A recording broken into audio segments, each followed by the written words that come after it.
Hello guys, आपका स्वागत है। आज हम केमिस्ट्री का विलयन चैप्टर 1 करने जा रहे हैं और पार्ट 7 है ये। हिमांक में अवनमन की व्याख्या कीजिए। हिमांक में अवनमन तथा विलय के मोलर द्रव्यमान में संबंध स्थापित कीजिए। हम आपको मास्टरमाइंड में दिखा दे रहे हैं क्वेश्चन कितनी बार आया है, ठीक है। आप देख लीजिए, ये क्वेश्चन मास्टरमाइंड में भी दिया गया है, इसलिए मैंने ये क्वेश्चन कराया है, तो आप इसको याद कर लेना है, ठीक है।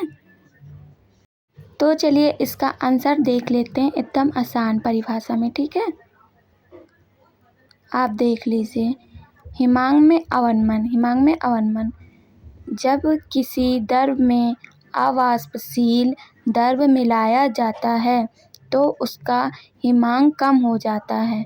हिमांक में यह कमी हिमांक अवनमन कहलाता है। इसे हम डेल्टा TF से प्रदर्शित करते हैं। इसको हम हिमांक में अवनमन का मतलब है अवाष्पशील द्रव्य मिलाया जाता है तो उसका हिमांक कम हो जाता है, तो इसे ही हम हिमांक अवनमन कहते हैं। चलिए इसका सूत्र और नियम भी लिख लेते हैं। हिमांक अवनमन का नियम: किसी विलयन के हिमांक में अवनमन उसके मोलर सांद्रण के समानुपाती होता है। चलिए हम इसका सूत्र कर देते हैं। यहाँ हवा बहुत तेज चल रहा है, देखिए पन्ना उड़ जा रहा है। चलिए कोई बात नहीं, हम करते हैं अपना डेल्टा TF समानुपाती मोलर सांद्रण m। स्मॉल m को हम क्या कहते हैं, आपको पता है? नहीं पता तो हम आपको बता देते हैं।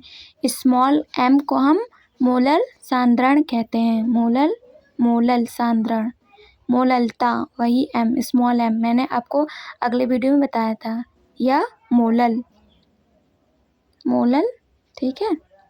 और डेल्टा TF को हम क्या कहते हैं? डेल्टा TF को हम हिमांक में अवनमन कहते हैं। डेल्टा TF को हिमांक में अवनमन।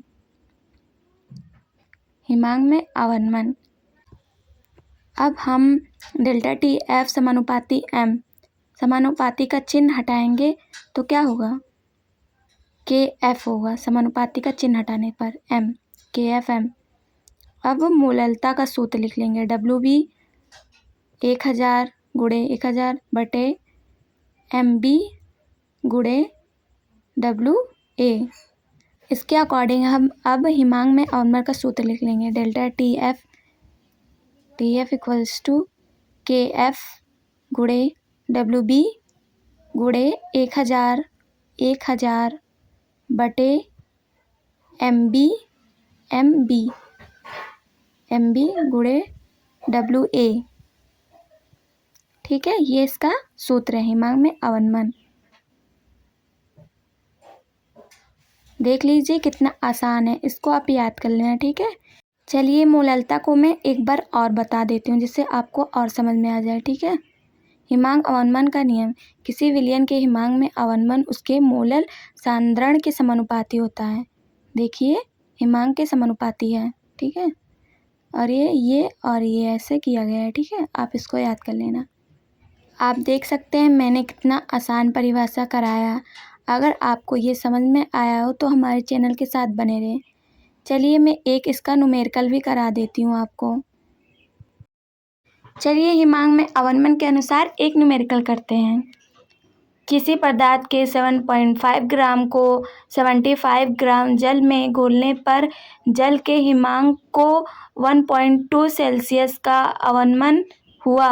पदार्थ का अणु भार ज्ञात कीजिए। जल का मोलर अवनमन स्थिरांक 1.86 है। हमें पदार्थ का अणु भार ज्ञात करना है।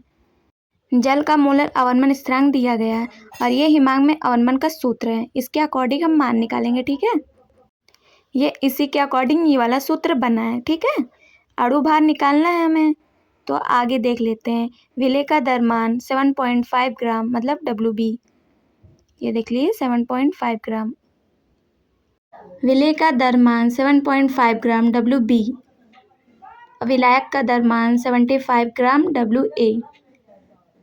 और KF मोलर अवनमन स्थिरांक ऊपर देख लेते हैं, दिया है मोलर अवनमन स्थिरांक 1.86, ठीक है।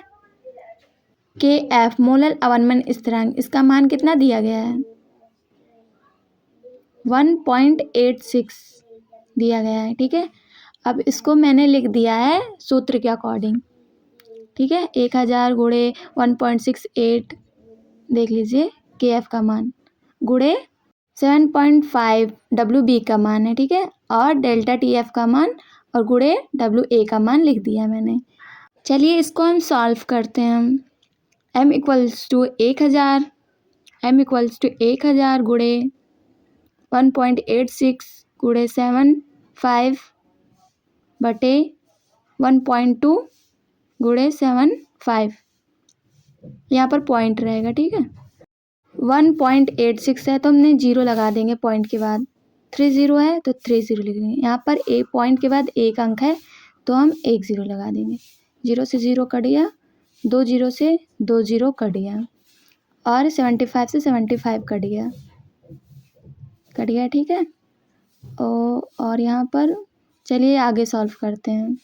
यहाँ पर 1 0 शायद और होगा क्योंकि 1000 था, ठीक है, मिस्टेक हो गया था, सॉरी। चलिए अब इसको हम काट लेते हैं। कितना ऊपर बचा है 186 और नीचे बचा है 112, और ऊपर 2 0 बचा है तो हम 2 0 लिख लेंगे, ठीक है।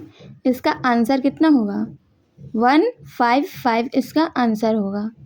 मतलब पदार्थ का अणुभार हम निकाल लिए हैं। अगर आपको भाग करना नहीं आता तो हम आपको करा देते हैं ऊपर, ठीक है, कर देते हैं।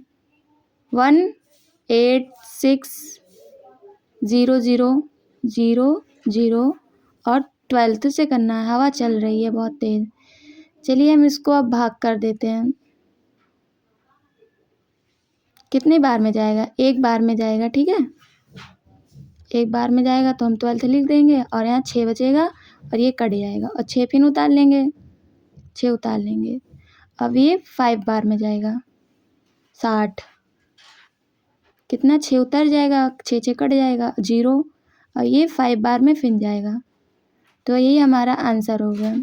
आशा करती हूँ आपको ये समझ में आया होगा, ये आपका आंसर होगा, ठीक है। अगर आपको ये समझ में आया होगा तो अपने फ्रेंडों के साथ शेयर करना, ठीक है।